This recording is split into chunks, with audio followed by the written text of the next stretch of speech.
Okay, so the rain eased up a bit for me, which is good, and so this is the new vent top. The bearing doesn't squeak, and so I've just screwed that on there the way that it's meant to. Those screws on the sides are sleeping bolts. The reason why I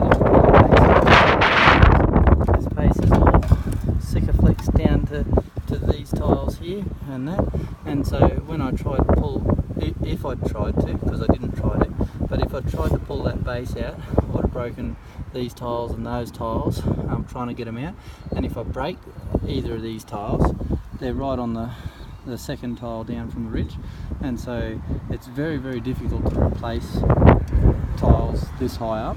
You can't really replace these without lifting that up and without breaking the ridge cap. So the third tile down's the highest tile that you can actually move and lift safely without damaging the bedding, and pointing. But yeah, so I've put a new top on it, it's spinning away nicely, it's not making any noise, and that's what the customer needs.